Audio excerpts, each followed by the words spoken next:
Craig Cole. He's the head coach at Onalaska High School in Wisconsin. Very, very good high school coach, has won state championships there.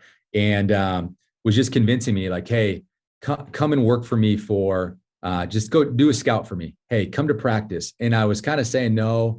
And he's like, hey, I'll pay you to go watch a game, write everything down that you see. And I think he knew once he did that, I would be hooked. And once I did it one time, I did it a second time and a third, and it was just, that was it. I changed my major to physical education and health and got into coaching.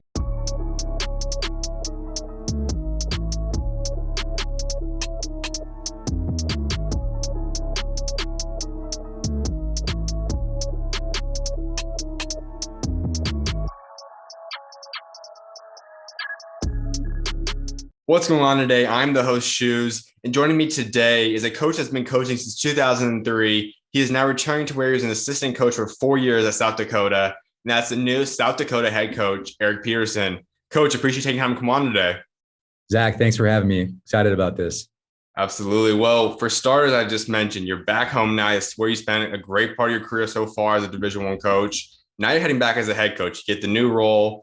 Take us through what's going through your mind now, setting into becoming a head coach. What's it feel like? Yeah, it's great. I mean, I was a head coach before at a Division I junior college and came here from that school to be an assistant coach, which is always a hard transition. A lot of guys I know that have done that have struggled in the first year. But, you know, I've been an assistant coach the last 8 years now.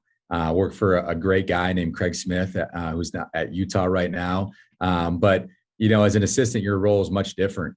You're not making a lot of decisions. You're making a lot of suggestions on what our program should do. And the head coach can take it any way they want. They can use it. They can throw it out the window. It doesn't matter. But being a head coach is different. Obviously, you're making almost every decision. You know, there's a lot more that goes on with recruiting. You're recruiting everybody now, not just the guys that you're recruiting. You know, there's 3 assistants that are recruiting people, and you're calling those guys too. So there's a lot going on, especially when you first get hired. I would say, I think I've been on the job almost 5 weeks, and it feels like it's been about 10 days. That's how fast it's gone. So, and every day you kind of look at the clock like, oh man, it's 7 p.m. already. What have I done today? A lot, but it feels like it should be about 2 o'clock. So days have gone really fast. It'll slow down here eventually. This week was our last week of workouts with our guys. And they'll have, you know, the week off next week before finals to get ready for that. And then they'll be home for probably about 6 weeks before we start our summer stuff. So it'll definitely slow down, but it hasn't yet. And it's awesome. Well, we're getting into your journey of how you became the coach that you are today. But one thing I know that is important to you that I want to start kind of discussing is mental health. And that's something that you're a big advocate for. So walk us that a little bit. I know that's obviously become a lot bigger scene and all what we talk about now because of COVID and the effects from that. So kind of take us through that a little bit. What's led you to be such a big advocate for mental health? Yeah, I think I'm passionate about it because I saw what happened personally to some guys that I've coached at different levels. And, you know, every level is different. South Dakota is different from Utah State. Utah State's different from Utah. And obviously, the higher you go up, the more funding there is and more resources for somebody to, you know, talk to people about their mental health. So you get to Utah and we have a full-time sports psychologist that our guys can talk to anytime. They're around almost every single team. At Utah State, we didn't have a full-time person. We actually had a very good resource in town that had worked with Olympians, but it wasn't always there. And when I was at Utah State, we saw the COVID stuff happen firsthand. And there was one player on our team that was quarantined for 14 days, 3 times. So he's sitting in a room by himself for 14 days. And I think that's really tough for a college athlete to do. And then, you know, some of the guys in our program now or that we're recruiting, some of those guys didn't really even get a senior year of high school. And yep. I know, and it's everybody. It's not just men's basketball. The goal is to provide funding for everybody in college athletics. But I'm around guys a lot, and I know guys don't like to talk about their feelings and typically hold stuff in. So, you know, I just got hired. It's a huge deal to me. You know, we'll probably start some stuff in the area in Vermilion, South Dakota, and get things going there. But eventually, how can we get NCAA basketball at all levels to have funding for people to get the help that they need before something serious happens? And that's kind of our goal. You know, I kind of have a plan, but it's not fully executable yet because I honestly, I was at Utah. I had no idea the South Dakota job was going to open up. It opened up really fast. We got done playing. I got a call 2 days later.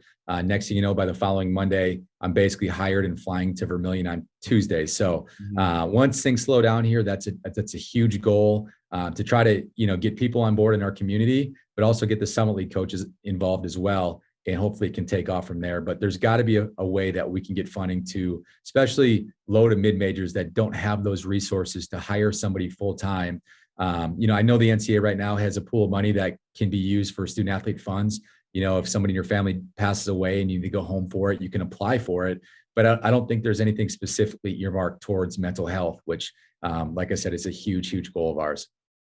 That's a huge thing because I've had a lot of players on that have opened up about stuff like that. Obviously, it's been different guys. I mean, some places, like you said, have the funding, or some places didn't even really get affected by COVID. They managed to go through season without it. But a vast majority, probably 90% or higher, had to go through some extent of quarantine multiple times, one time, especially the past 2 seasons. So as a coach, obviously you weren't head coach at that point, but as an assistant coach, you obviously take a lot of times that even assistant coaches have closer one-on-one connection with some players. So how were you able to help guys? Like, and obviously not giving exact names and everything, but like your approach, like if a guy is going through something, how were you able to try helping them? And just how did you help guys get through the past couple of seasons?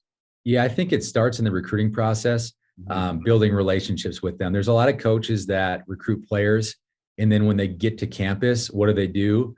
They start recruiting the next player instead of continuing the relationship with the current players that they had in their programs. So I think that's a huge, huge deal is once you recruit that player, maintaining that relationship with them so you can be there for them and they can open up to you. And if you have that relationship and you know that player well enough, even if they don't want to come to you, you typically know when something's bothering them and there's something wrong. And so then you can kind of ask the right questions to get them to talk to you a little bit. So I think the relationship piece is huge. Like I said, there's a lot of kids that just get recruited, they get on campus and the coaches don't talk to them anymore. And we've taken some kids that have transferred and they've told us the same thing. Like, yeah, they all said we're about family. And then I get to campus and now it's about the next kid. So I've tried not to make it about that. And we definitely won't here at South Dakota, but I think just having great relationships and it comes from hiring great people on your staff as well. Guys that that will keep that family thing going and not talk about it, but truly do it. So I would say just that piece, knowing that those guys can always talk to me about things and just understanding when something is probably not right with a kid and then getting them the help that they need. And like I said, at Utah State and Utah, we were very fortunate with some of the resources we had, but I know it's not like that everywhere. And, some players might have a hard time calling home to mom and dad and saying, I need to talk to somebody because maybe they're worried about the financial side of it. How much money is it going to cost? And I don't want a kid to ever feel like they can't talk to somebody based on money. And that's obviously the goal, is to try to get as much funding as we can to take care of that.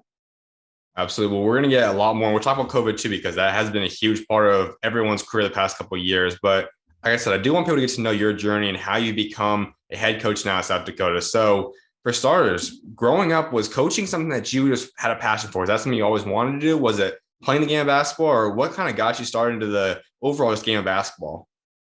Yeah. So I grew up in Wisconsin in a small town of about 3,000 people. I grew up on a farm. My dad did not farm, but his dad was a farmer. So my grandpa was a farmer and he couldn't really give that up, but he loved hunting too. So our farm was probably half, just his passion and half, just having some hunting land that we could get out, ride some four-wheelers, just get outside and do some stuff. But got involved in basketball at a really early age. Being from a small town, you play every single sport. And I don't know if I really set my mind like, hey, I'm going to coach basketball. I knew I had a passion for sports. I knew I loved basketball. I went to a school called Wisconsin Lacrosse, very good academic school. Was on the medical side when I first went there. I wanted to do something on the cancer side. And I was pretty passionate about that. Went there to try to play for a guy named Stu Engen. Stu's the head coach at North Dakota State College of Science, a Division I junior college, and didn't work out. Had some injury issues and I stopped playing. And a guy that kind of got me into coaching, his name was Craig Cole. He's the head coach at Onalaska High School in Wisconsin. Very, very good high school coach, has won state championships there. And was just convincing me like, hey, come and work for me for just go do a scout for me. Hey, come to practice. And I was kind of saying no. And he's like, hey, I'll pay you to go watch a game, write everything down that you see. And I think he knew once he did that, I would be hooked. And once I did it one time, I did it a second time and a third, and it was just, that was it. I changed my major to physical education and health and got into coaching. I started coaching with him as the varsity assistant at Crescent High School in Minnesota. And then I wanted to coach at a higher level too. And I know how hard it is to get into college. Like it's almost impossible. And so what I did is I started working with a program called the Wisconsin Playground Warriors. And a guy named Richie Davis gave me an opportunity to coach some really, really good players. Sam Decker played in that program, JP Tokoto, who went to North Carolina. Like we had NBA players in that program. It was, one of the best programs in Wisconsin at the time. And from there, then I got hired at a Division I junior college, right? And I drove to Williston, North Dakota. I'll never forget it. My mom gave me her credit card to pay for gas and gave me her vehicle because mine wasn't reliable enough to drive 12 hours to North Dakota. But I didn't realize, like, this is before cell phones. I printed out the directions on MapQuest, right? And you don't know how, like, I'm just, in college, right out of high school. And I don't know how far it is, but I got to Fargo, North Dakota. And I called the guy. I was like, hey, I'm in North Dakota. And he's like, hey, you still got 6 hours left to drive. So I made it halfway, but I was in North Dakota. It was on the other side of the state. So I drove out there. I took a job, didn't make a lot of money doing it, but it was something I was really passionate about. I love coaching. I love people. I love the relationship piece. Stayed out there for 4 years. The guy that actually was at Wisconsin lacrosse, Stu Engen, hired me at Minnesota State Moorhead from there. Worked with Stu Engen for a year, and then a guy named Chad Walthall for 1 year. Chad was with Todd Licklider at Iowa. And I learned a ton from Chad, a ton about basketball. And then I went back to Williston State as the head coach and athletic director. And if anybody knows anything about junior college, you have to do everything. So like I always tell people in every interview that they ask me about my experience, I wouldn't trade that for the world. I wish more coaches would start doing, get their start in junior college, because you learn to do every piece of the job. You're doing the laundry, you're doing the floor. I was doing intramurals. I was teaching classes. I was running the weight room. Like I was a housing director for 1 year. So you name it, you do it at the junior college level, which I think that made me the coach I am today. There's a lot of jobs that you can do. And honestly, like you just do whatever's asked of you and you don't even blink an eye because you've done everything before. So great experience. Went back as a head coach and athletic director, had 2 awesome years there, was 52-15. And we built our program into a top 25 team in the country. Won 27 games our last year. We lost 2 players. That's it. And if anybody knows anything about North Dakota, where I was, the oil was exploding. And our town went from 10,000 people to like 50,000 people in 2 years. And I love that place. Gave me my start in coaching, but had the opportunity to come to South Dakota with a guy named Craig Smith. And I was just starting my family. And Craig gave me the opportunity to come here. And it took a little bit. We were a transitional Division II team. Yep. And I don't know if, everybody knows the deal with that, but it's hard. It's really hard. The head coach had retired. They retained the assistant coach as the interim for 1 year. Craig took over, and it took us a couple of years to get this thing going. I always say you win with people, and we wanted to get really good people in our program. And year 3, we sat out 3 guys. At the time, you had to sit out as Division I transfer. We sat out 3 guys. A guy named Trey Dickerson from Iowa, who I coached in junior college. Matt Mooney. Matt played for us and went to Texas Tech and played in the national title game after we went to Utah State. And then a guy named Carlton Hurst was from Colorado State. So we sat those 3 guys out. We ended up winning the league in year 3. And then in year 4, we were actually we won 26 games our last year. Had a chance to beat UCLA. We were up at halftime. Had a chance to beat TCU. Played really, really well all year long. And we got upset in the championship game of the Summit League tournament. South Dakota State beat us. And the final mid-major poll, we were number 2 in the country behind Gonzaga. And everybody knows Gonzaga is not a mid-major school. So we had it rolling here, and we were set up to be really good. Well, our head coach took a job at Utah State. So naturally, I go with him. And the funny part about Utah State is nobody thought we were going to be any good. Not a great job, I would say, resource-wise at the time compared to San Diego State, Boise, Colorado State, New Mexico. Like there's some really good teams in that league that have awesome resources. But we were picked 9th in the league and out of 11 teams. And we brought in just one. I mean, we brought in some players, but one significant piece was our starting center, Neemias Queta. Neemias was, I think, picked 36th or 37th in the last draft to the Sacramento Kings. But we brought him in. We won the league for the first time in school history, won the tournament, and we were an 8 seed in the NCAA tournament. So we were a higher tournament seed than we were picked to finish in our league, which has to be some sort of record. It was crazy. And year 2, win the championship again against San Diego State. I think they were ranked 2nd in the country at the time. They had 1 loss, and Sam Merrill hit a shot at the buzzer in the championship game to beat them. And next thing we know, 3 days later, the tournament's canceled and COVID hits. And it was fortunate for us. You know, nobody wants the season to end like that. But the cool part was the Mountain West tournament every year is a week later. They moved it up 1 week. This is the only time they've done it. They moved it up 1 week because there was some farm show in UNLV's facility. Yep. Well, it just happened that we got to play our tournament a week earlier. If it wasn't like that, we wouldn't even played the tournament. Our season would have been done.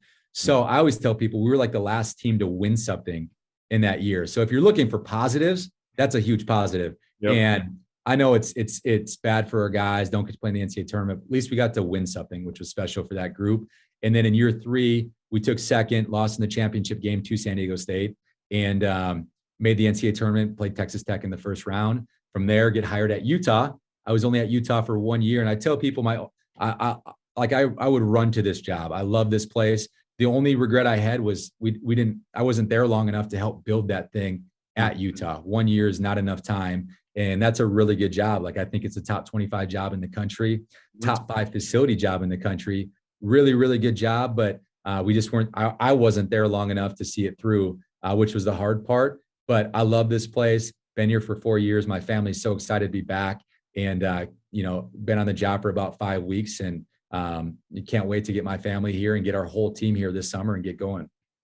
Now, there were a few pieces I really want to touch up on, and that's what makes you unique. And obviously, thinking about coaches and players too, but everyone's got a different story of how you became wherever you get to in the college world. And for you, you've got experience in pretty much every major avenue that you now recruit from as a college coach. We talk about AAU, talk about JUCO, you talk about all the different levels. So for that first part, though, I believe you're still in college, but you started being a part of, like you said, Wisconsin Playground, who is the best overall AAU program in the state. What was it like being a part of that? Just seeing in the AAU level, the grassroots level, how big was that for your career? And what was it like being a part of those group and just being around guys like Sam Decker and all the guys you listed? That's a great question. So one of the first tournaments I went to was the Kingwood Classic in the spring. It was a huge deal in Houston. Well, we're playing OJ Mayo and Bill Walker, which maybe it's a little bit older and some people might not really know those names, but like OJ Mayo is one of the best AAU players I've ever seen live in person. And I've seen a lot of players play. We're playing against them, playing really well. I think we're up like 7 with 2 minutes left. And OJ Mayo didn't pass the ball the rest of the game. And I think we lost by 12. He just took it over like that. So the coolest part for me being a young coach is, I always wanted to coach at the highest level. I wasn't a college coach yet, but at the time, what was the highest level in Wisconsin? AAU basketball. Mm-hmm. And I'll never forget, another guy we coached that we got over our last year was Cole Aldrich, who played at Kansas. And he's from Minnesota, but they had the bordering state deal. And I'll never forget, we were playing in a 16U, the Reebok Big Time. Reebok used to be huge on the AAU circuit. And Cole played with us. We were a 16U team. And we lost every single pool play game, lost every single one. And we get to the tournament in the open division. We're playing up with the 17U teams because we had a really good team and we just wanted our guys to get exposure. We make the Elite 8 as a 16U team at the Reebok Big Time, which is like almost unheard of. And, you have every major, like the top 30 players in the country are all playing in the top 8 in that tournament. So it was just so cool to see different levels, different players. It was really rewarding because our job was to get kids scholarships so they didn't have to pay for school. And it was just really cool to stay in touch with a lot of those guys when they went to school. And you turn on the TV, be like, oh, I saw that dude in AAU. I saw that dude. And I was a junkie. I would just sit there all day and just watch games and meet AAU coaches and give them my card and just try to make a connection with them. And the other cool part was like I learned how to build a team. Yeah. One thing they gave me a lot of freedom is I coached a lot of the younger teams, but also got to help with the older teams. So they let me just kind of learn how to recruit and build a team at an early age. And I think that really, really helped me in my coaching career going to the junior college level next. But man, it was a great experience. Once I started coaching D2, I couldn't do the AAU thing anymore. I could do it as a junior college coach, but couldn't do it anymore D2. And that was hard because I'd done it for 8 years, but super rewarding, met a lot of people, developed a lot of deep relationships that has helped me today. It's times have changed obviously from when you were an AAU coach and helping out in that aspect. But one thing that's a lot similar now because of the transfer portal is the way you have to build an AAU roster. And there still are some differences, obviously, but those that don't know the grassroots world, the rosters are going to shift a lot, especially in the beginning parts of the season. They'll be on one team and they go to the next. How has just learning, like you said, kind of how to build a roster on that level when you're talking about all these elite players you could possibly bring on your team, picking the right guys, putting them together, making them feel at home because they could easily just leave now. How much has that helped in a way when you got to the JUCO level and now as a college coach? Yeah. And that is the grassroots thing is crazy. I mean, I tell stories how literally I would check in with the kid on a Wednesday. We leave on a Thursday to watch some Friday games and he'd be with a different team on Friday. And our head coach would go watch him like, hey, this kid's not here. And it's just like, I just talked to him 2 days ago and he was committed to playing for that team. So it's been different. That's rare. It doesn't happen with a lot of people. I've coached AAU and I know there's really good people in AAU with huge hearts. But one of the things I think that really helped me was coaching at the junior college level, which I talked about. But at the JUCO level, you're recruiting like 7 or 8 guys every single year. That's just how it works. And those kids could transfer at any time and play right away. So, I coached JUCO for 7 years. And that's the most interesting part is I did an interview here right when I got hired and the transfer portal is new. This is a small town. And there was a bunch of guys when I got hired that went into the transfer portal and everyone's like, what is going on? And yeah, there's a coaching change, right? Mm-hmm. But that's their right to go in the portal. I mean, that's the NCAA passed that. That's their right. If I'm a firm believer, if they don't want to be somewhere, then they should transfer and go to wherever they feel comfortable. And there's a lot of different reasons why kids transfer. And that's not up to me to decide. Losing some of those kids to the portal can actually help us get some other kids back from the portal as well. So I look at it like, listen, times are changing. You got to keep up with the times. And my JUCO experience has really helped me because you're just used to recruiting a lot of different positions. Everyone's like, well, what do you guys need? Well, we need everything. You just got to recruit everything until you know exactly what you need. The hardest part is going to be with high school kids and just being brutally honest. A lot of schools are not going to let you oversign, right? So say you only have 2 scholarships, but you think maybe 5 kids are probably going to leave with the extra COVID year or whatever. And some administrators are like, nope, you can sign 2 kids. Well, now all of a sudden you got 5 scholarships in the spring and you could have taken 2 or 3 more high school kids, but maybe that's limited based on not oversigning. So I think it's really going to hurt, and it has probably hurt some high school kids. I think there's some really good high school kids out there right now that are under recruited. We just got a commitment from one last week. But I think there's some really, really under the radar high school kids because everyone's trying to sift through the portal. But I loved my JUCO experience. I think it prepared me for this. And, the biggest thing with coaching is you got to keep up with the times. The transfer portal, the NIL stuff, it's changing and it's not stopping. It's going to keep changing. So you got to be willing to adapt and change if you want to make it. And I'm just thankful for that experience I had at the JUCO level. But relationships matter, Zach. Like they really do. The first thing I did when I got here is I just said, my job is to re-recruit our players. And there was 2 kids that went in, our top 2 scorers, one averaged 15, one averaged 14. I got both of them back. And a lot of people would have just said, I'm going to put time into other kids. I'm like, no, these guys came here for a reason. I'm going to figure out why they came here and I'm going to re-recruit these guys back. There was another one who was an all-league player that was thinking about going in the portal, did not end up going. We just had several good conversations and built such a good relationship. So I think there's a lot of different ways you can do it, but my main goal was to re-recruit our players and develop those relationships. And then if they want to leave, then that's their right to leave. And who am I to say that they can't? So, but it's the portal. It's something you got to get with. It's just happening. That's something I totally agree on. And it kind of jumps a little bit ahead, but I do want to touch up on the portal aspect because I know you hear a lot of people talk about and complain on the way that, okay, some rosters being depleted and this, that, and the third. But as you brought up, at the same time, it's something where we see some programs, there are mid majors, there are different low majors, whatever, that are keeping a lot of players. And I think a lot of it has to do with how do they feel in the system? Is the coach the one that they want to play for? Is it the right thing that's going to help them achieve whatever their goals are going to be? And that's something that's challenging. Obviously, we do, like I said, that we see something like Colorado State last year. They brought literally every single player back, and then not obviously guys like David Rod, Isaiah Stevens could have went to different schools. Yep. A lot of it has to do with the coach and where they feel that they could go in the future and reach their goals. So, how have you learned to adjust then? At the same time, now you come here, like you said, certain guys went to the portal, you got them back to play. How have you learned to just kind of embrace this new aspect of basketball and the new era of basketball now? Yeah, I think I took a different approach when I got hired here. And I learned this mainly at Utah. We had a bunch of guys leave in like mid-May. So they just kind of hung around. They did workouts with us. And then when they left, it was really hard because it left us with 4 returning scholarship players, 4. And it's just harder to build a team when you're trying to get 9 scholarship players in mid-May. It's almost impossible. And then when you bring those kids in, all 9 players, what are they expecting? To play, right? And that there's a huge chemistry deal with that as well. So I think my approach when I first got here was, listen, if you're thinking about going in the portal, just go. Give me 10 days to 2 weeks to talk to you, get to know you. And then if you want to come back after those 2 weeks, I want you back. And if you're not sure, you don't want to go, then I'm going to move forward without you. But I didn't want to be in the situation where it's May, 20th.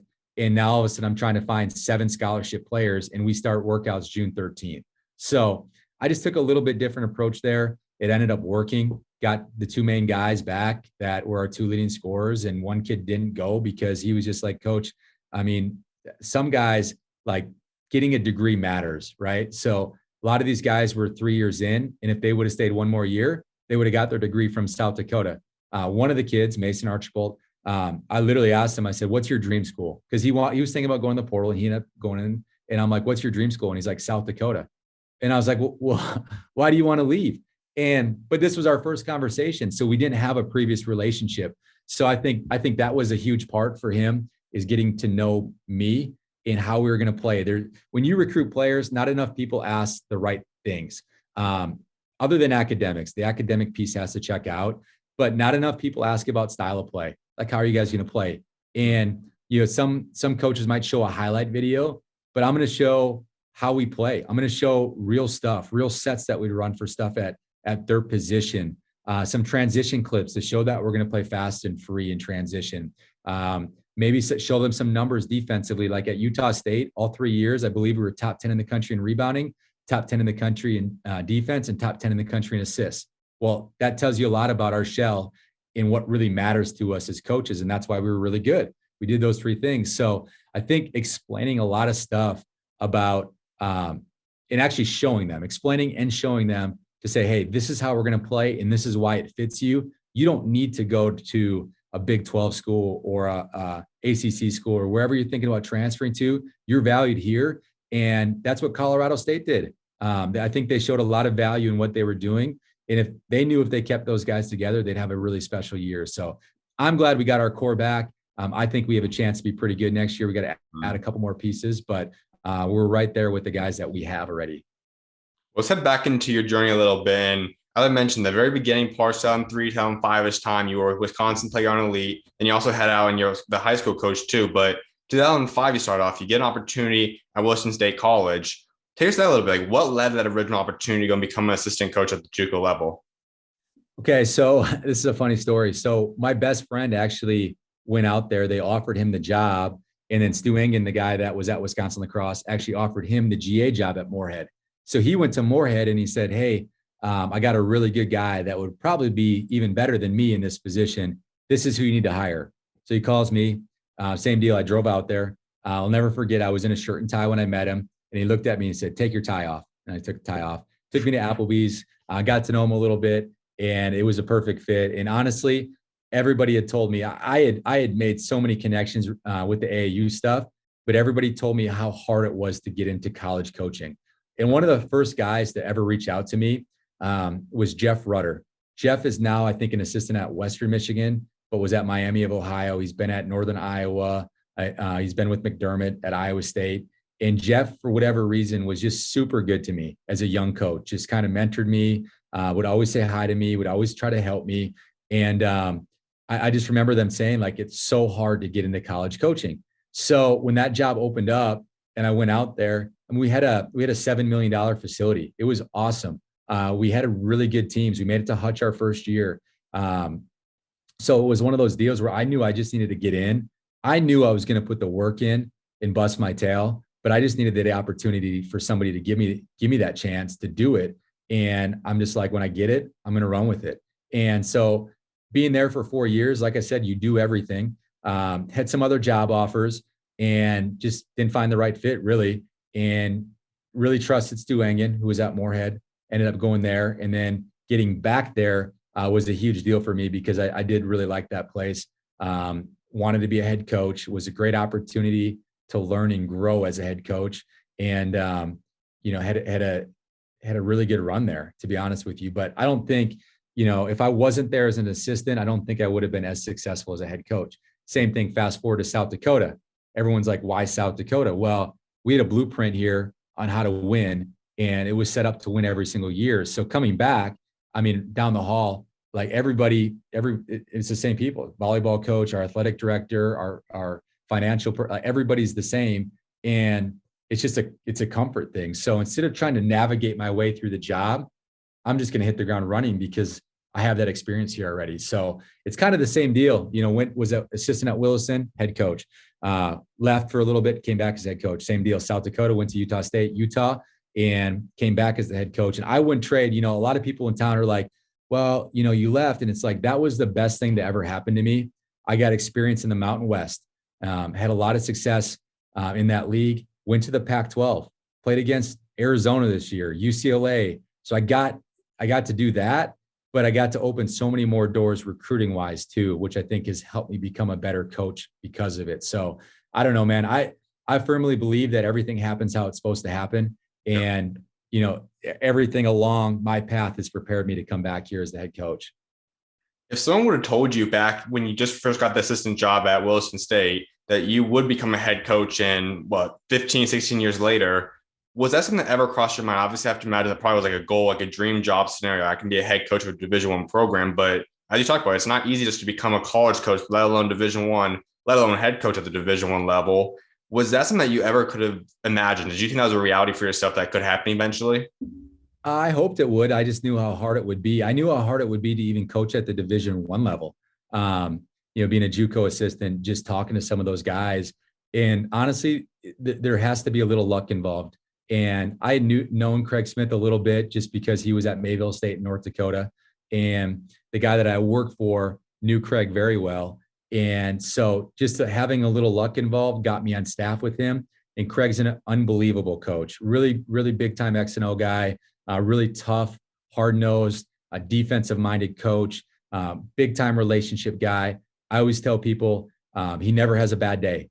Like I worked for him for 8 years. I never seen him have a bad day.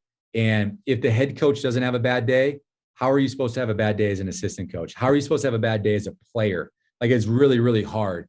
So I'm fortunate that I got a little bit lucky to work with Craig. And I know there's a ton of really good coaches out there, and a lot of them will never have the chance to be a Division I head coach. So I feel very, very fortunate to have this opportunity. And, it sucks because you wish everybody had that opportunity, but it's just not going to happen. So did I ever think it would happen? I hoped it would. Did I think it'd be a reality? Probably not. But I wasn't thinking about that in the other jobs. One of the things Craig would always say is like, hey, you gotta work your tail off in your current job and not think about the next job. And I never did. I just, whatever job I took, I just buried myself and I said, I'm going to work, roll up the sleeves, go to work every single day. And good things happened from every job because of that mindset for our staffs. So I do want to go into those 2 years you spent out there at Minnesota State University, Moorhead. So you get out there, you spend the 2 years as assistant coach there after you just were at the JUCO level. What were those 2 years like? Yeah, the first year was really hard. We weren't very good. I worked for a guy that I really trusted. Stu's a great guy. He was actually in the last year of his contract, got let go after that year. Well, I left a pretty good situation to take that opportunity. And it was pretty scary. New guy came in, Chad Walthall, who just retired from Minnesota State Moorhead, had a great career there. But like I said, he was at Iowa with with Todd Licklider. And honestly, that year I was really stressed out because the guy that I knew and was comfortable with got let go. New coach, new situation. He gave me a lot of freedom.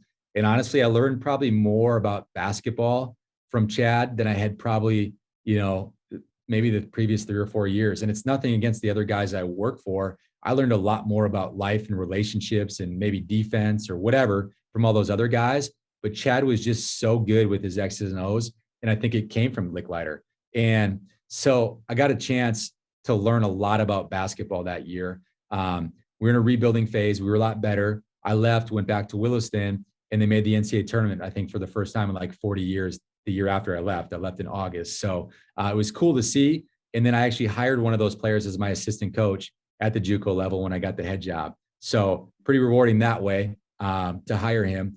But it was a great experience. Every level is a little bit different. Division II was great because like those kids, we had 7 scholarships, and the limit at the time was 10. So we were underfunded, but those kids are there.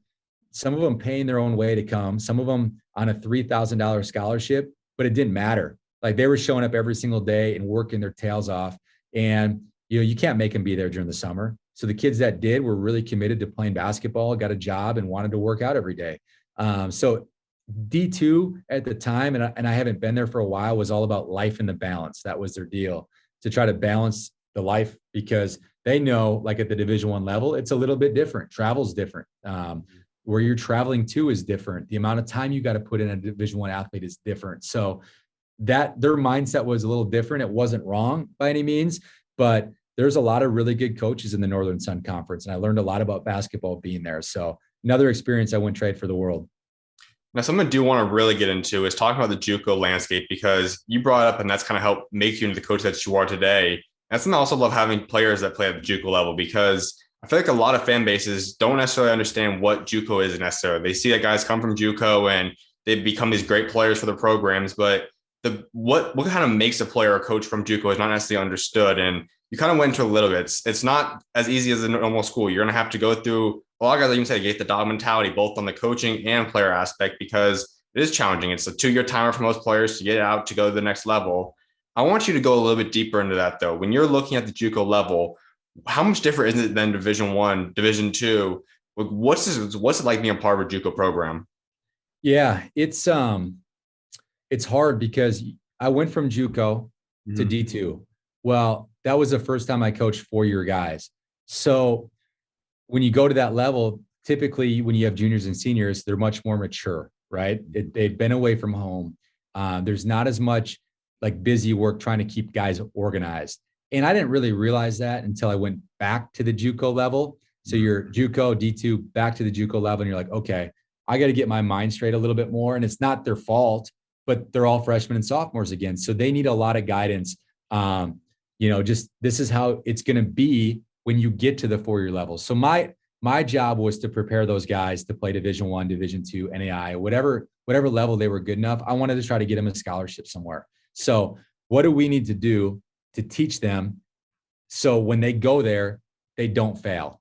That was the biggest thing for me. So I tried to run it a little bit more like a 4-year program where we watched a lot of film. We did some scouting reports. So they knew how to read the scouting reports. They knew how to watch film and learn from film. Practices, we ran more like 4-year practices where they're a little longer and demanded much more out of them. JUCO's different. Like we would travel, we'd go to Sheridan, Wyoming. We'd be on a bus for 7.5 hours, get off the bus, play the game. Our women's team was on the bus with us, get done, grab some pizza on the bus, and go back 7.5 more hours from Sheridan. Like that was just normal to me. And that's not normal at the Division I level or the Division II level. But I don't know if those guys know any different. Like JUCO has given guys that may not otherwise have that opportunity an opportunity. And a lot of people look down on it. I don't at all. I mean, I think those guys, you learn toughness, you learn everything. Like you learn how to be patient. You learn how to play with different people from different backgrounds. Like I said, it was the best experience of my life. And I still stay in touch with tons of the JUCO kids I coach. And I think they will tell you, like, they had more fun maybe playing junior college basketball than they did when they went to the Division I or Division II level. The guys that they played with, they're closer with now than they were with their Division I teammates. So it's different that way. It's a special deal, and it's something you don't know unless you experience it. But I always feel like those guys always have a chip on their shoulder because people talk down about JUCO. They automatically think they're not good students, which I coach some really, really good students at the junior college level. And they automatically assume that JUCO is a lower level than everything else. Well, there's been a lot of really good junior college players and a lot of players that have made the NBA that started out as junior college players. So I'm biased. I love junior college players. I think there's always a place for them in your program as long as they're the right fit. And I love the kids that have 2 years left that have experienced a lot over those 2 years, but you can still get 2 years out of. If you remember back, what's your favorite JUCO memory that you had? Well, when you coach Division I JUCO, the biggest memory is always going to be making it to Hutchinson, Kansas. Like that's a serious thing in the JUCO world. And when you make it there, like that's the deal. And when you get there, it's a big time tournament. I think at the time it was 16 teams and it was double elimination at the time. I think right now, if you lose, you go home, and maybe they expanded the teams or whatnot, but it was a huge deal. And you knew when you got there, there'd be almost every single Division I coach watching. So you gave your guys that opportunity. But I mean, other than that, like we had a lot of special moments. I learned a lot about myself as a coach at that level, as a head coach, and just the relationships you develop. You develop more relationships because you coach more players because they're constantly coming in and out.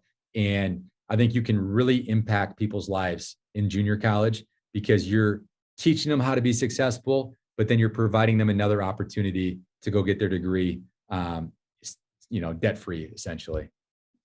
If you look back at Division II in JUCO, what would you say is the biggest thing you took away that you now apply to yourself as a head coach? What's like the biggest thing you took away from your time as a Division II coach and the biggest thing as a JUCO coach? Yeah, I would just say work ethic. Being in some of those locations, like Williston, North Dakota, is not a sexy location that kids are like, oh, I want to go there. They have no idea where that is. Like I always joke around because like some of my friends back in Wisconsin are like, how is the Dakotas? Okay, there's a North Dakota and a South Dakota. Like, you know what I mean? Some people, so I just give them crap about that. But I would say just work ethic. You got to outwork people.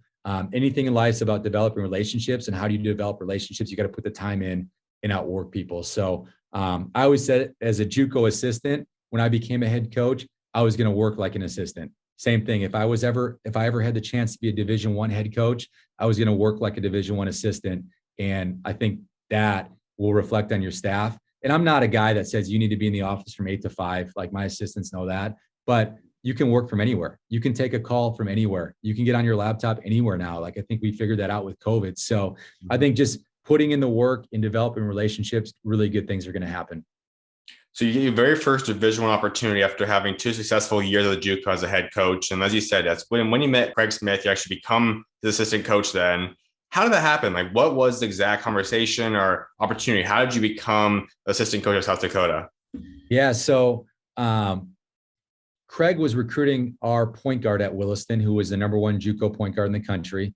And he was at Nebraska at the time. And so he had come up and watched us practice. He watched us in several games. And I think we just got a feel for each other. He got to see me coach a lot and run my own program. He always tells a story whenever he'd ask for something, it'd be to him immediately. Cause I just, with transcripts, I know like if you don't send college coaches stuff quickly, they're going to move on to the next kid. So one of my goals was always like, if you ask for something, you're going to have it within like 5 minutes. And whether it's film, whether it's transcripts, whatever, I'm not going to be the reason my dude doesn't get an opportunity to play at the next level because I'm not on top of it. So I think Craig realized that.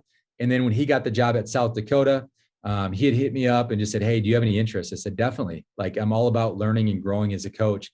And I think the Final Four was in Dallas at the time. This was in 2016 and interviewed me at a hotel.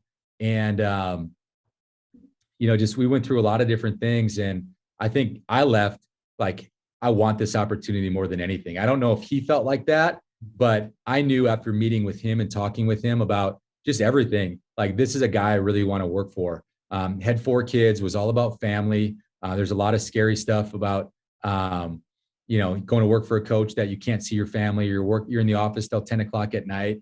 And I always think there's a balance. And I wanted to work for somebody that understood that balance. And obviously Craig's been really successful, but he had a family. He knew what it was like. And I wanted a bigger family. So I think our goals aligned, and it was a pretty easy choice for me.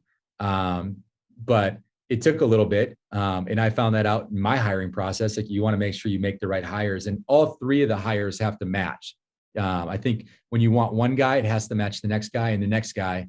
And I think that's kind of what he was waiting for. So it maybe took a little bit longer, but when he called and offered me the job, I was all in. I actually drove to Vermilion that day. A kid that we had in our program at Williston, I dropped him off at the airport and in Williston. He flew to Sioux Falls. I drove, picked him up at the airport in Sioux Falls, and brought him down for an official visit, which is a long drive. But that's kind of how we got to know each other. And Craig's one of my best friends. He's a huge mentor. He's, him and his wife, Darcy, are godparents to my youngest son, Bowen. And we've just developed a phenomenal relationship and something that'll last forever. Unbelievable guy. I know he'll get that thing going at Utah. Like last year, what we were talking about, we just didn't have a great core return. And now he's got that core. He's going to add some pieces to it. And hopefully he schedules the South Dakota Coyotes at some point, because that would be fun. You brought up an interesting point about Coach Craig Smith, and that was the family aspect. And I think we've heard more and more people, especially during the past couple of years of COVID, realize the importance of still having that balance. Obviously, you have to put the work in, don't get me wrong, but to have that family time, still being someone that's a father figure for women, obviously a mother, whatever it is to the kids. How big has that been for you getting to experience that? And just also, how do you plan to incorporate that now at South Dakota as a head coach?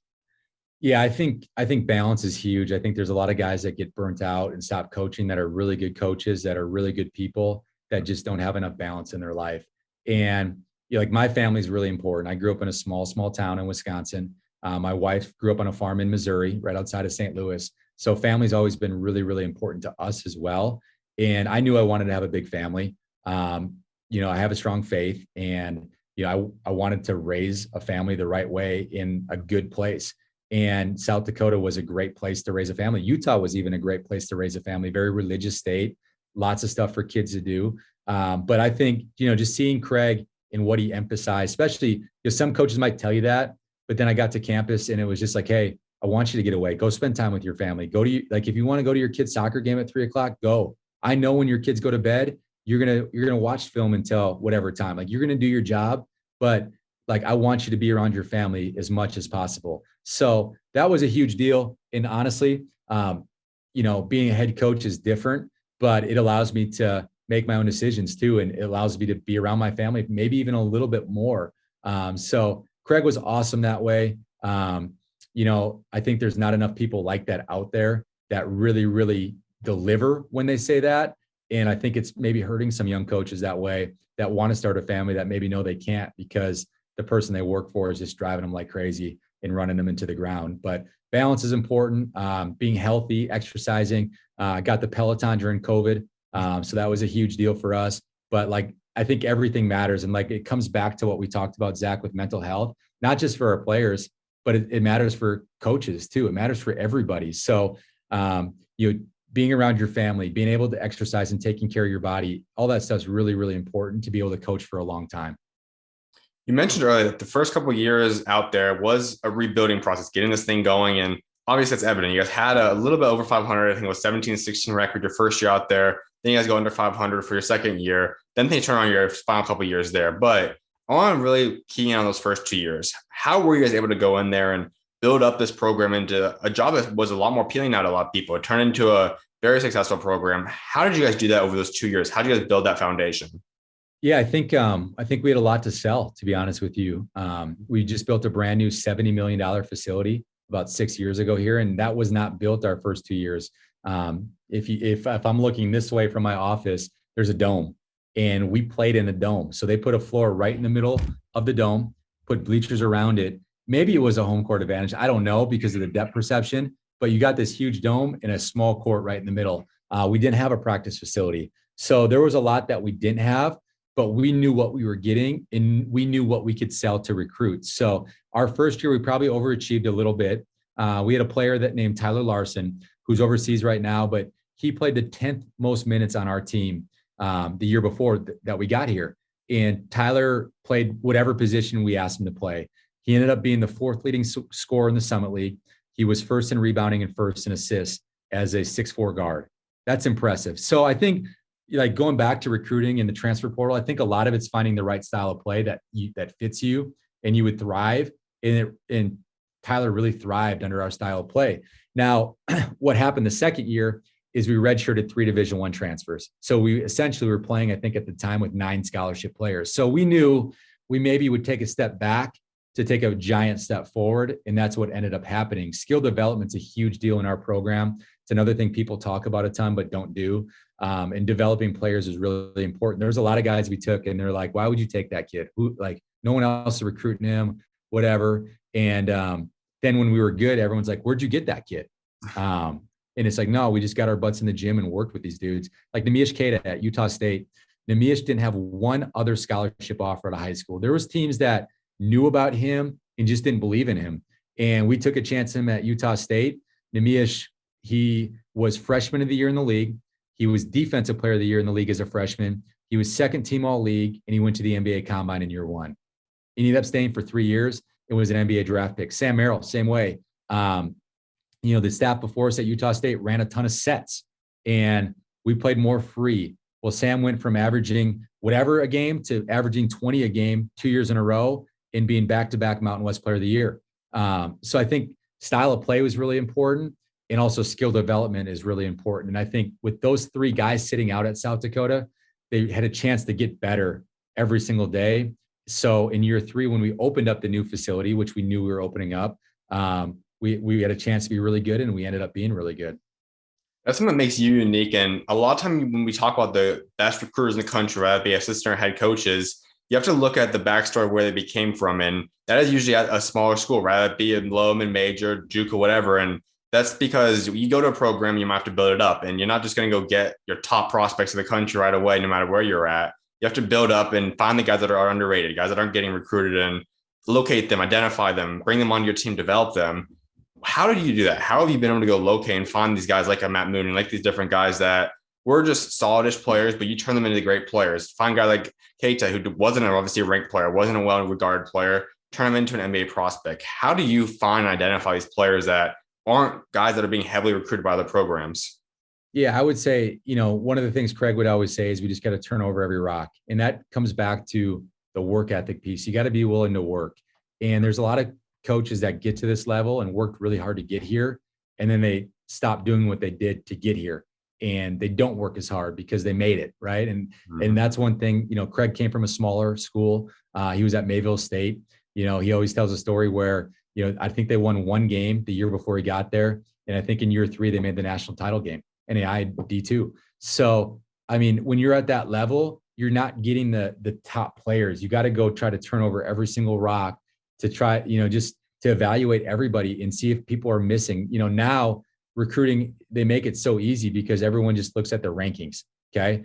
Another story, there's a kid here named Stanley Amude, who we only coached for 1 year, but Stanley, I think, was like the 80 or 90th ranked player in Texas. Well, I'm in the back gym at the Gasso, and there's one gym that all the top teams play on, and the other gym, I think it's the green gym, the other teams play on. Well, I really wanted to see this team from San Antonio. One of my former players in JUCO coached that team, and Stanley was playing up, and I watched him play one time, and I'm like, man, this kid is really good. And I think it was between us and New Hampshire and maybe Abilene Christian were the 3 options that he had. Well, if anybody knows Stanley played at Arkansas this past year. I think he played almost every minute of the NCAA tournament.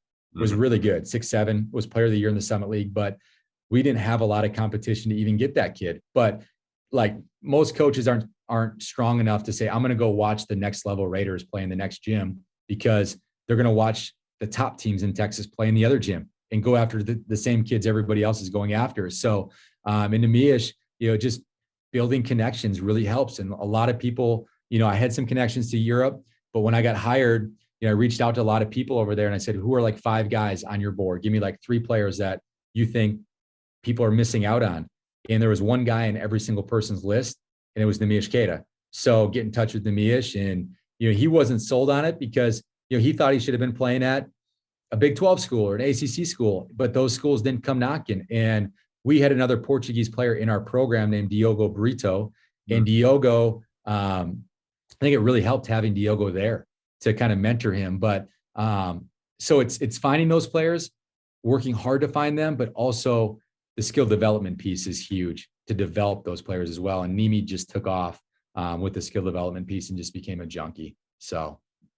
And I actually was going to talk to you about the Stanley story because I had him on here about 7 or 8 months ago and he actually brought the whole story about how he first got to know you and all that. But something that's unique that you talked about there is the ranking aspect. And for myself, I've always been someone that isn't that high in rankings. Obviously, they help kind of see guys that people think are talented, but the rankings are never accurate in terms of 1 to 100, whatever it might be. How much as a coach do you rely on? Obviously, when you're looking at South Dakota, you probably won't be going after the guys that are 5 stars or whatever right now, but you got a little bit of experience at recruiting those guys at Utah last year and now obviously at Utah State for a little bit too. As a coach, and you're just kind of seeing what Coach Craig Smith looked at too, do you guys heavily look at rankings? Or is that something that you guys base who you guys are going after based on where they're ranked? Or how do you guys look at rankings? Not really. I can honestly say like some of the subscriptions we would do, honestly, they're just to get information on who their coach is. So we can get in touch with their coach, what, the update AAU team, who they're playing with AAU wise. I'm not sure I've ever gone through the rankings and be like, I'm going to recruit this kid because he's ranked 8th in the state of Texas. I don't think I've ever done that. It's okay. Here's who's playing with each team. I'm still going to do the work and watch the teams play. And I'm just going to make a decision for myself who I like. I don't care who everybody else likes. Everybody's program is different. Everybody has a different style of play. Everybody values different things. And you need to watch the teams to see what you value and how they fit in your program. And I think a lot of people just pull kids and try to get the best kids and then try to make it work. And sometimes the chemistry is not there. Sometimes it's just the wrong fit. And I think one thing I learned from Craig and being at the JUCO level was how to build a team. And I think if you watch us play at South Dakota, we were good, but we had unbelievable chemistry. I think if you watch us at Utah State, we had 2 very good players, like NBA players, Sam Merrill and Neemias Queta. And then we had a bunch of guys that were willing to accept their roles. And at one point, our second year, we were a top 15 team in the country. And then our big kid gets hurt and we play without him. But so I think a lot of that stuff matters. One of my favorite quotes of all time is good teams have good players, great teams have great teammates. And I think you need that too, to be really special as a team. So I don't look at the rankings. I don't recruit kids because of the rankings. I recruit kids that I like. And I maybe got into that because I coached at a lower level at such a young age. Now, those final 2 years you're out there at South Dakota is when you guys turn this program around and you guys become a incredible 2 years there. You guys obviously added Matt Mooney, who, as you said, goes on to Texas Tech, appeared in the championship, has played in NBA games now as well. How enjoyable were those 2 years then, just having a guy like Matt Mooney come in who was an exceptional player? What were those final 2 years out there like at South Dakota? Yeah, they were awesome. And it started, our administration let us do a foreign tour for the first time since going to Division I. So we did our foreign tour right before year 3. And that was the year that we won the league. And I'm convinced, I think that built a lot of chemistry with our team. We went to Spain, gave us a great chance to play together, spent a lot of time off the floor together. We had 10 practices before we went over there. And I think that really springboarded us into that chemistry and kind of people knowing their roles before the season started. And then I think we put together a really good schedule that we could be successful right away. And then, going in, so we won the league in year 3, which was pretty special. And then year 4 had almost everybody back. And, we just had, we had just such a great group of people. And I say this a ton, but you win with people. So, we scheduled much harder that year. We beat San Jose State on the road, which had a good team. We had a chance to beat UCLA, had a chance to beat TCU. So we were going toe to toe with some very, very good teams, which, Zach, it doesn't matter at this level what happens in the non-conference. You got to win 3 games in 3 days to make the NCAA tournament. So our goal was what's going to prepare us to get there. And honestly, we got to the championship game and we just didn't play very well. South Dakota State played much better than us that game. They had Mike Dahm. They had David Jenkins, who I coached at Utah. So they had some really good players and they just outplayed us. It's one thing, and we talked about this after the game. If we played really, really well and we lost the game and we beat ourselves, that would have been harder for me, but they just outplayed us. So those 2 years were really special, had a lot of good players. And I felt like we had that program built so we could have been really good every year. And we were only going to lose, I think, 1 or 2 guys after that year. And we brought in 3 very good players. So, I mean, we had that thing built, which was special. And it's always hard to leave those situations. But then you have 3 great years at Utah State and you build more memories. But very memorable moments for us, year 3 and 4.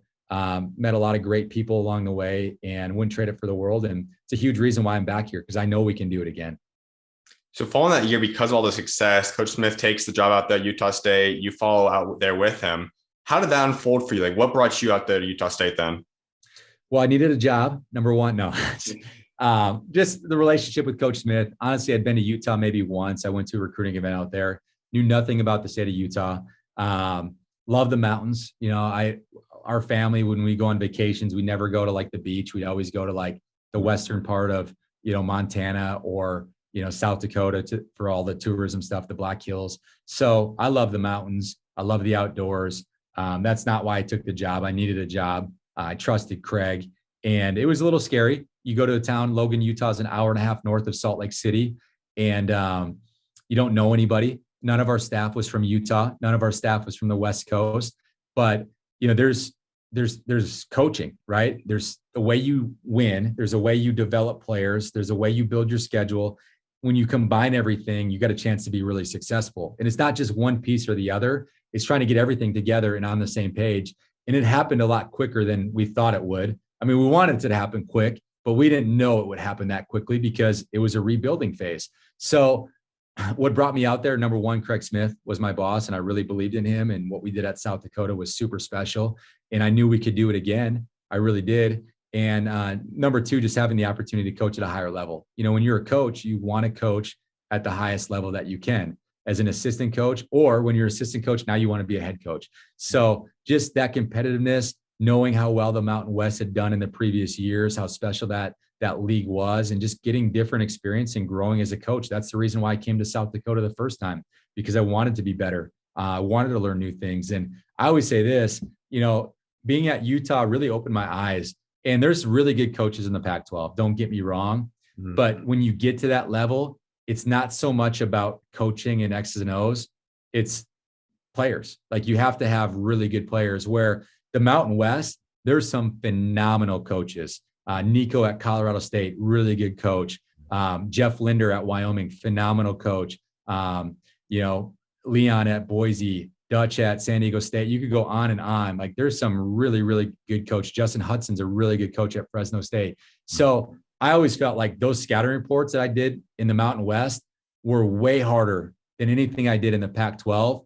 You could defend something perfectly in the Pac-12, and Will Richardson would just cross you up and jay you up from 30 feet. And you're just like, okay, next play, right? So different experiences at different level, but awesome to experience those things. And I mean, going to Utah State was obviously a no-brainer. Had 3 super special years, 3 straight NCAA tournaments, and met a ton of awesome people in Utah.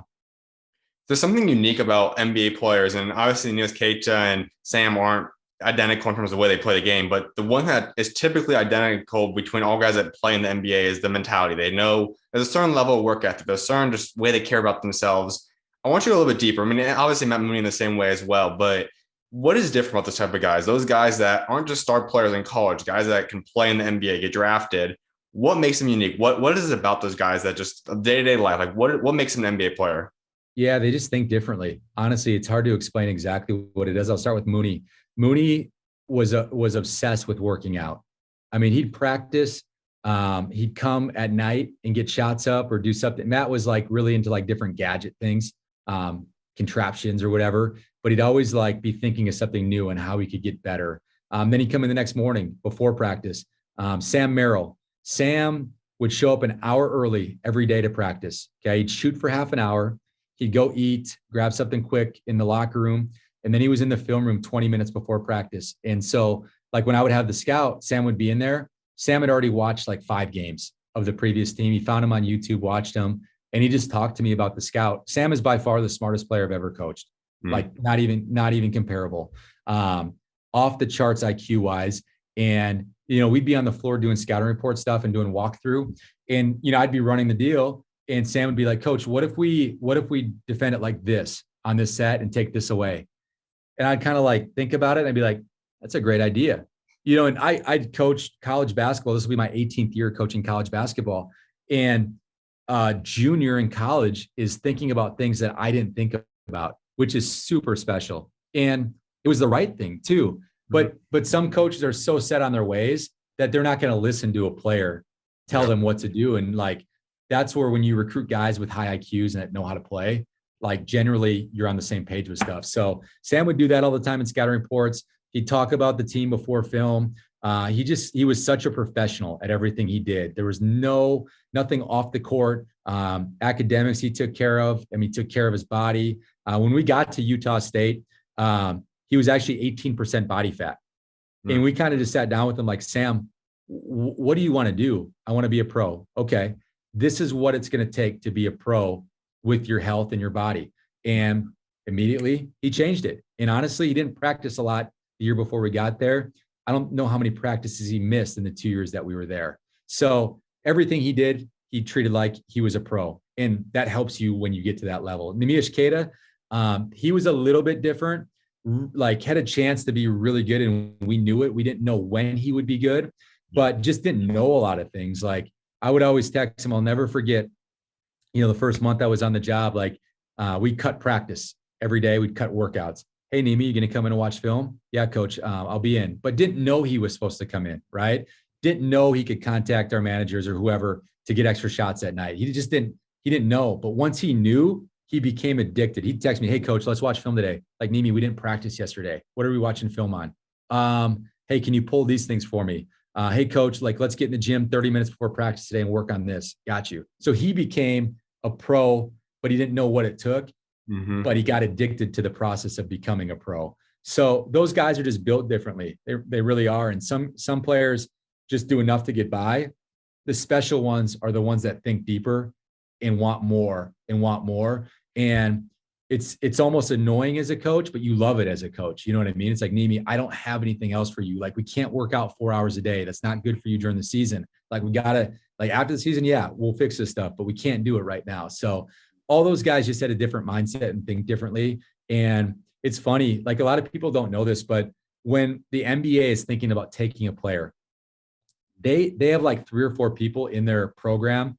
They're going to call anybody that they can get a hold of within your program, the athletic trainer, the academic advisor, the strength conditioning coach, every assistant, every manager. They're going to try to reach out to anybody involved in your program to find a flaw about that player, because they're investing a lot of money in these dudes and they need to do their homework and their research. And a lot of people are like, oh, they're just going to call the coaching staff. No, they're calling everybody and anybody that they can get a hold of. So I kind of took a different approach too. When I go to a high school now, like in Texas, you got to give me your ID to check in and they print you a badge. I asked that person immediately, hey, tell me about Miles. Is he a good kid? Do you like him? And so I'm going down the hallway trying to find the gym. Like, hey, do you know where the gym's at? Yeah, it's over here. Hey, do you know Miles? Yeah, I know Miles. Like, what's he like? He bullies some people or whatever. That's never happened, but they tell you what they think about him. And you learn a lot about people when you ask the right questions to other people. So that's one thing I've learned, but like the true pros, they do it every single day. So there's nothing in there that they can come back on and say, I'm not going to take you because you're not doing this or that. So that's why those guys made it. And that's why those guys are successful. Now, a quick little side question there. You talk about Sam. I know anyone that's watched him can see the IQ. I'm not sure if anyone knew he was that smart in terms of that, but someday down the road, he's still got a long professional career ahead of him. You as a head coach, obviously you felt your staff. Could Sam have a spot on your coaching staff someday down the road if you ever wanted it? I've already offered him a spot like 18 times. And every time he says, no, coach, like I'm going to be an NBA GM. That's what I'm going to be. And I'm like, that's perfect. So I'll still work on him. I would hire him in a second. He's so smart. He knows how, like, he just understands pieces. He understands X's and O's. People didn't understand this, but Sam was the Mountain West Player of the Year, but I thought he was the best defensive player other than our center, who was Defensive Player of the Year. Sam didn't make the all defensive team one time.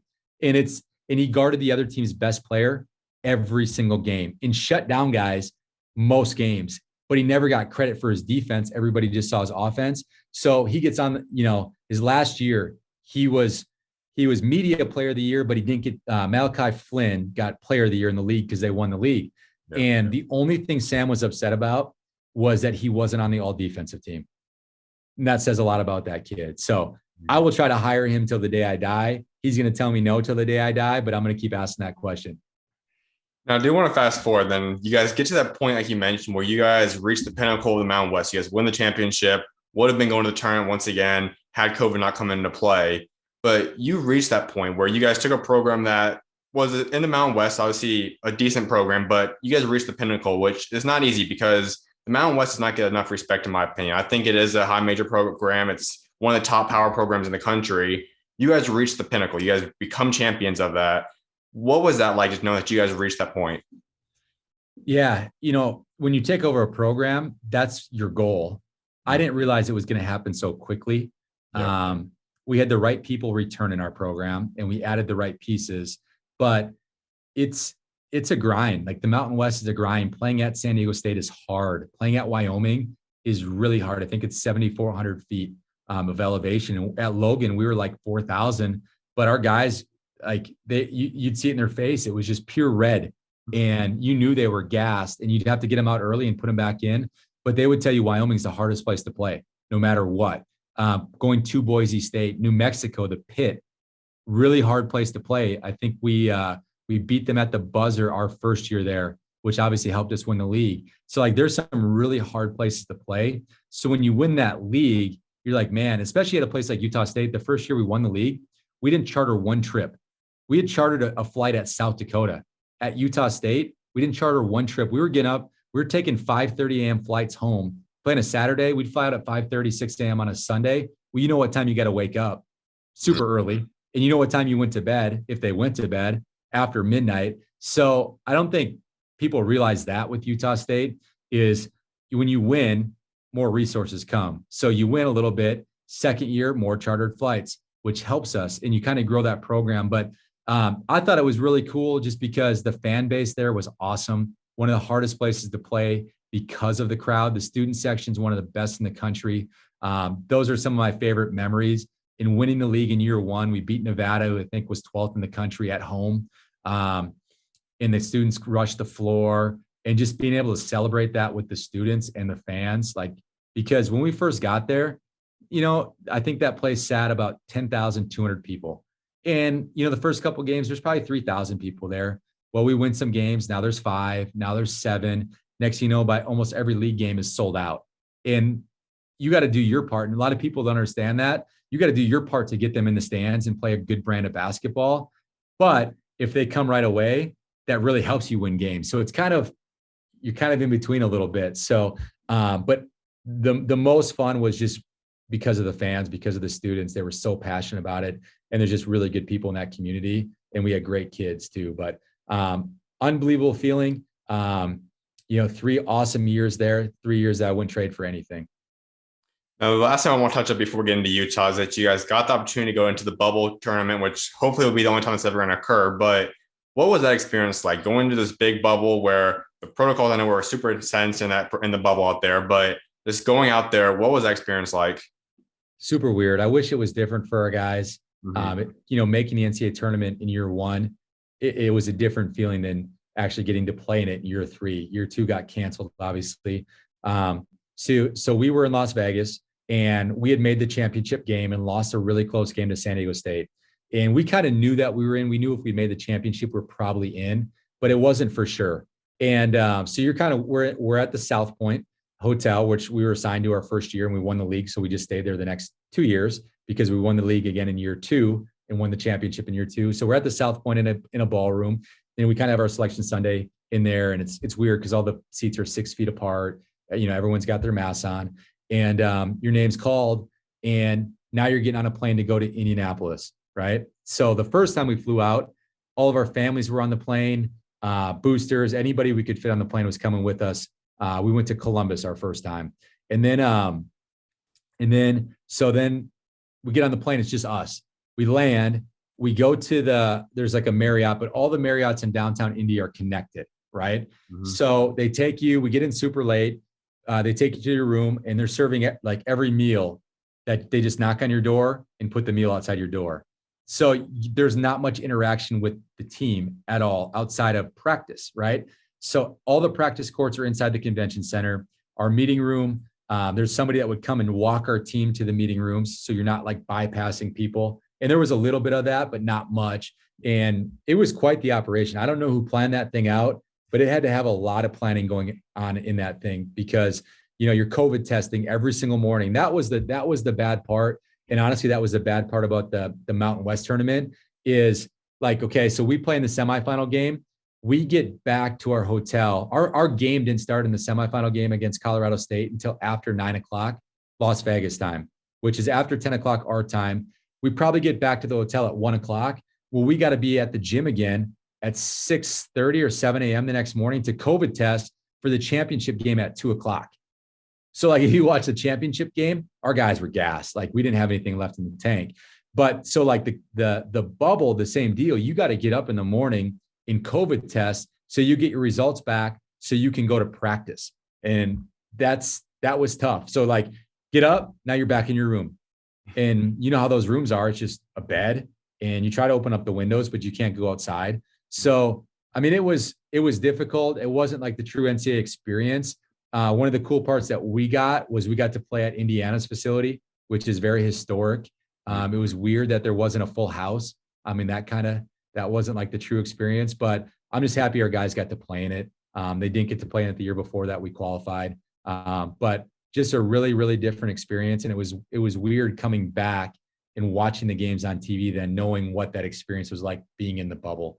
And honestly, I think it helped some teams. Oral Roberts, Oregon State, teams that advanced that maybe shouldn't have it, on paper shouldn't advance. Oral Roberts had an awesome team. So Oregon State came on late, won the Pac-12 tournament, but maybe not having those fans in there really helped some teams win some games that it might have been different if there were fans allowed. You then take that move out there to Utah. You're playing the Pac-12 now. You're coaching out there. What was that experience like? And at the same time, how did you get the opportunity? Obviously, I know Coach Craig Smith took it, but what kind of led you out there to Utah then? Yeah, really easy move. Hour and a half south of where Utah State was. Craig took the job, and I think he took it on a Saturday and asked me, do you want to come with? And I'm like, yeah, definitely. And one of the things Craig always told me, because I had some opportunities as an assistant coach to go be a head coach, and he goes, one of the things that really helped me in my career was getting to the high major level, and that opens up more doors for recruiting. That allows you to see and learn and grow. So when that happened for him, the ability to go with was a no-brainer. And so it happened really quickly. Utah's facilities are unbelievable. I think it's a top 5 facility job in the country. I personally think it's a top 25 job in the country. Beautiful area down there, sits right on the side of a mountain, overlooks downtown, really good resources at Utah. So that, when that popped up, that was really a no-brainer, easy move for my family. And we had some really good friends already in Utah. It obviously was a little bit up and down year. It is a rebuilding process out there in Utah. But what was the biggest thing you took away from this past season? Getting to experience it at the Pac-12 level, what would you say is the biggest thing you learned from that experience this past year? Yeah, I think it helped me here, but just kind of navigating the transfer portal and building, like continuing to learn how to build a team. Like I said, we returned 4 players off the previous years. I mean, we had guys go to Texas, Illinois, Maryland, Arizona. I mean, you name it, we had guys go there. And, it was hard because we had a bunch of guys leave in May, which made it really, really difficult to build that roster. But I would say I love the experience. A lot of people, when Arizona built that team, there's a lot of people saying like, hey, they can't play big in the Pac-12. There's just, it's so skilled that people are going to pick and pop them and they're not going to be able to guard somebody, but you can play however you want to play. Other teams just have to adjust to it. And I'll kind of use that a little bit in the Summit League, but Arizona just pummeled teams physically on the offensive glass. And a lot of people are like, you cannot play like that in the Pac-12. They did, and they won at a high level. So part of what I learned is like, whatever you want to do, whatever your philosophy is, you just got to pick it and do it and work on it every day and commit to it. It doesn't matter what people say you can and can't do. You got to believe in it, and you got to teach your players how to play in that style of play or philosophy, and then just roll with it and get better at it. And that's what a lot of teams in the Pac-12 did. So I learned a lot of different styles in the Pac-12. Now, I wanted you to go through this opportunity and exactly how you got the spot because the season comes to a conclusion then. We now know that you're South Dakota's head coach. What were the things that happened? How did you end up getting this opportunity and how did this become where you are now the head coach of South Dakota? Yeah, so it happened really quick. We had played in the Pac-12 tournament on Wednesday.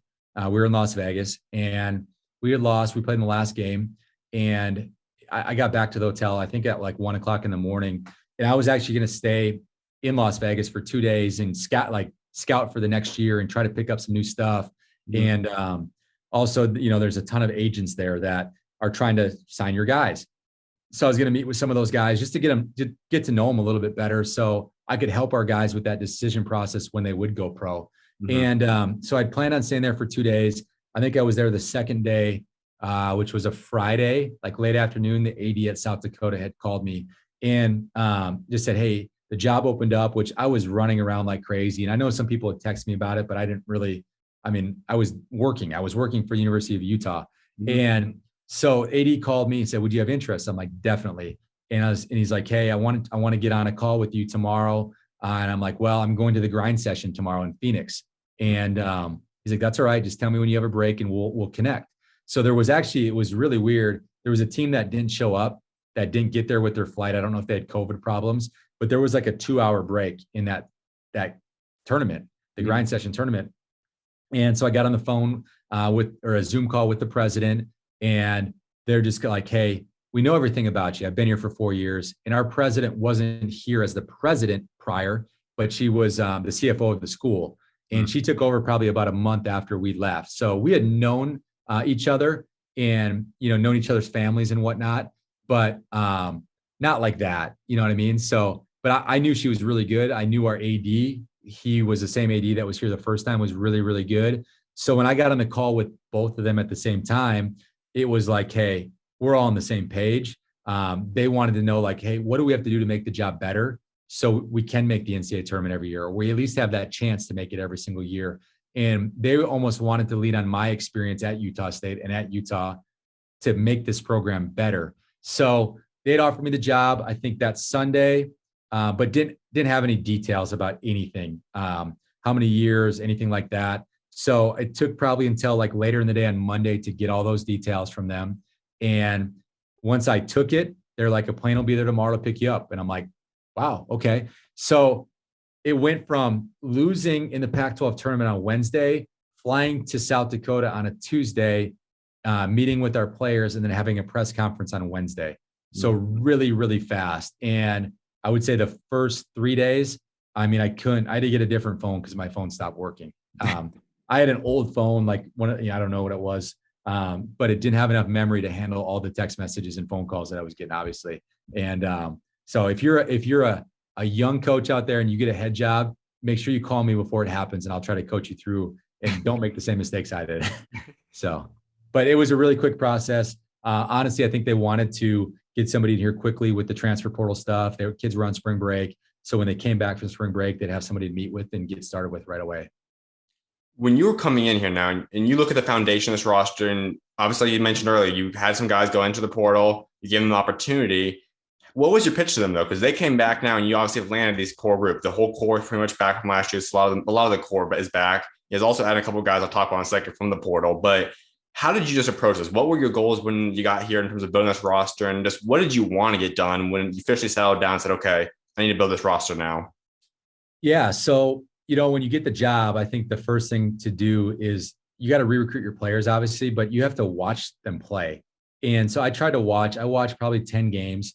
I watched most of their players' clips to see who would be a good fit with how we want to play.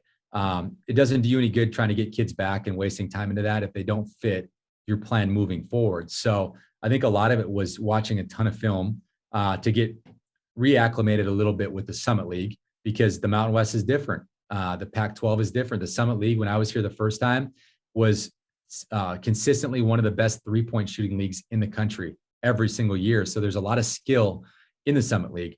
So watching a lot of film, I think, was a huge, huge deal. And then being able to talk to the players about their game. Like, you can sell anything, but if you don't know who that player is as a player, like, they're here, yeah, they want to get a degree, but at the end of the day, they're here because they want to play basketball. So if you don't know that about them, you can have a serious talk with them about their game, and then showing them, okay, this is how we're going to play. This is why it fits you. And this is why you need to come back here so I can help you get to where you want to go. The other important piece for a lot of these guys is I was like, listen, you're so close to getting your degree.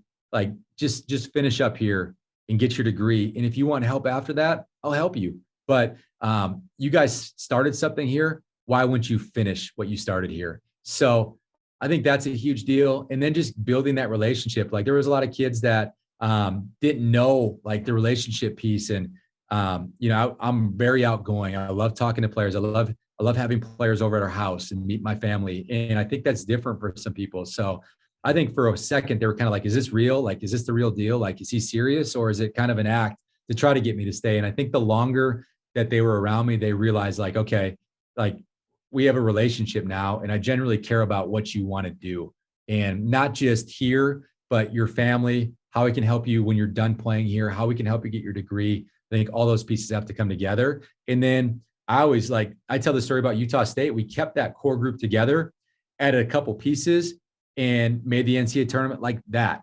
So I think that's a huge, huge deal to keep the core group together. And that didn't happen at Utah. And that's why we struggled this year. So a lot of different things, but relationships matter. They really do. Now, when you talk about this culture, everyone knows that when you get to a program, you have to establish that culture to buy into. And you guys brought back all the core pieces. Is that a huge transfer from Paul, who I think is super underrated by a lot of people, and he's going to be huge for you guys, I think. What's the culture like? What are you trying to build, and what's kind of the message you want to send to build this program around now? Yeah, I think we've won a lot of games over the last 8 years, and people will call it discipline, but a lot of it's we just don't beat ourselves. Like every coach when we left the league is like, what we had to beat you to beat you. Like, you never just lost the game for yourself because you weren't prepared in some way. You weren't very good defensively. Like, we actually had to win the game to win the game. And that comes with a mentality every single day, what you're trying to build. We always say GATA, G-A-T-A, which is old football term called get after their butts, right? So that's how we play. If you watch this play anywhere, our culture's always been really good. We weren't very good at Utah this year, but I think if you ask the people in the locker room, I don't remember what our record was, but it would have felt like we were like 25-6. If you didn't know any better. If you came and watched practice, like, we were struggling, but you wouldn't have known we were struggling based on the culture that we created. But our goal every night is to have like that team that we play, and when we get done, like, man, I don't ever want to play those dudes again. I'm done with that team. Or the coach, like, we're not scheduling those dudes again. That was a tough game. I don't want to see them again. And then when the team in our league has to see us again in the playoffs or the second time around, it's like, man, these dudes again, I remember how tough that game was the first time, and it's already in their head. And that's what the Gator mentality is, diving on the floor for loose balls, taking charges, running over to pick our teammates up, just being the tougher team every single night goes a long ways. So that's the first thing with the culture piece, is just being tough, holding our players accountable. I think you can coach them harder when you have a relationship with them. A lot of people want to coach their players and yell and scream at them, but don't have the relationship with them. And the players look at them like, man, who's this dude? You know what I mean? Like, but when the players have been at your house, they know your family, they know you generally care about them. That's going to allow you to coach them harder. And like Neemias Queta, there's some days that he wanted to put me in a headlock, and I'm like, Nemi, we ain't doing this today, man. Like, I'm here to hold you accountable so you're a pro when you're done here. And after practice, he'd come up and give me a big hug, big 7-foot Nemi, and he'd be like, thanks, coach. Like, I needed that. Like, or the next day, like, coach, I hated you yesterday, but I needed that, man. Like, thank you. So we're going to coach our guys hard. But again, it comes back to the relationship piece. And when you have a stronger bond and tie to them, you can coach them harder because they know you're looking out for their best interest. So all that stuff goes into culture. I don't know if you can define culture on one thing, but I do know when you create a family and you truly mean it and you take care of people and you have relationships with people, it goes a long ways. And when you're in that game and you're fighting tooth and nail and it's a 2-point game and you're on the road, typically our teams have always prevailed because we've been tougher and we've been more connected. I mean, we had coaches like we beat LSU without our NBA center. We beat Florida without our NBA center. And we'd have coaches at Utah State that we play in like MTEs that come up to us after the game like, listen, I don't know what you guys do, but I want that in our program. Like, that's a special deal. I can't describe what I just saw, but it happened. And I don't know how you guys got that, but like we're calling you guys after the season and we're figuring out what you guys do chemistry wise because you guys have it. We were down 25, I think, in the second half to LSU in the championship game of the Jamaica Classic and came back and beat them without an NBA center in our roster.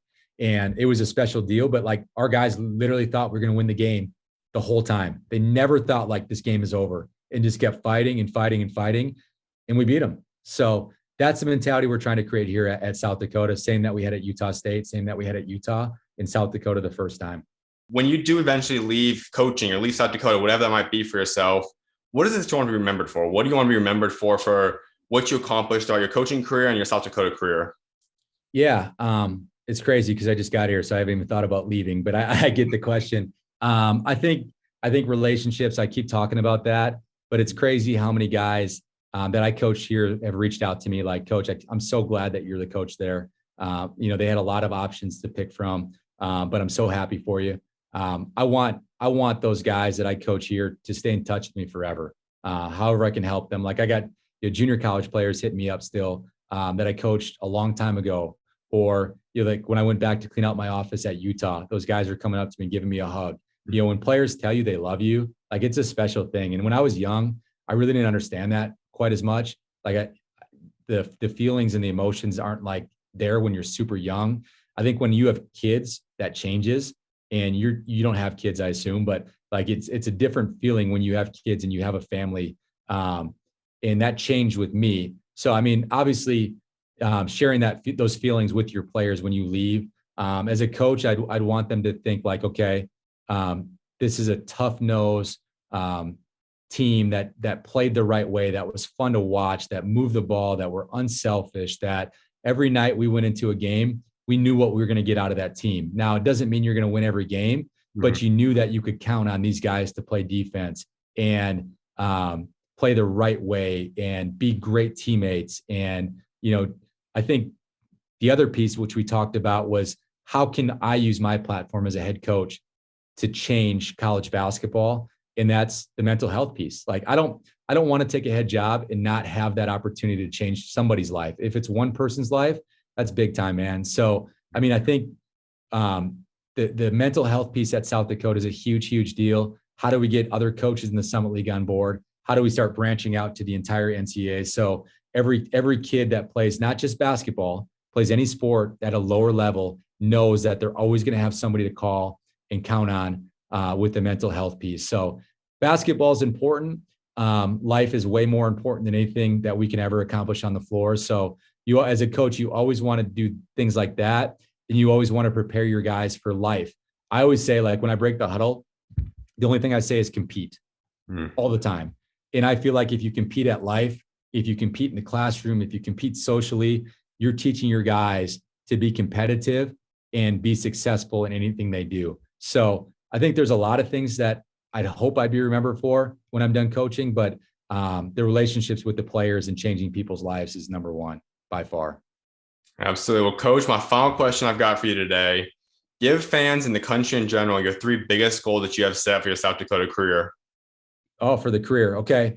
I don't know if I've thought that far yet, long term, but obviously we want to win the Summit League. That's our goal every single year. I always tell guys, like, you go into every single game, there's a way to win every game. So yeah, we want to go into a high major and we want a chance to beat one of those high major schools. And I think we can do it at this level. I've coached at that level. I've seen it happen before. But ultimately, Zach, it comes down to winning 3 games in 3 days to make the NCAA tournament. And there's a special feeling when you make the NCAA tournament. And I feel bad because our guys haven't done it here. And I can't describe it, but you only feel it when it happens. The NCAA tournament is so special. Every part of it is so special. And I hope our guys get that opportunity here. And that's why I came back here, to give our guys that opportunity. So that would be number 2. And then number 3, like, I want all of our guys to earn a degree. I mean, that's just a huge, huge part of this level. I know when you get to the high major level, guys are going pro and maybe not thinking about it afterwards. But when you have your degree, I always tell guys, like, listen, I hope you make as much money playing professional as possible. But when it comes time to stop, like, you got to be able to support your family in some way, shape, or form. And getting a degree from the University of South Dakota is so important to do that. So I would say winning the league, making the NCAA tournament is a huge, huge goal every single year. And then helping our guys earn their degree from the University of South Dakota, because that's something nobody can ever take away from them. Well, Coach, congratulations on the head coaching job. I'm excited to see what God got next for you, and appreciate taking time to come on today. Thanks, Zach. I appreciate you guys having me, and we're excited about this year. My family's so excited to get back to Vermilion, and I can't wait to get our team here this summer and get to work. So super pumped. Thanks for having me on, and go Yotes. Absolutely. You're always welcome on, Coach. God bless you. Thank you.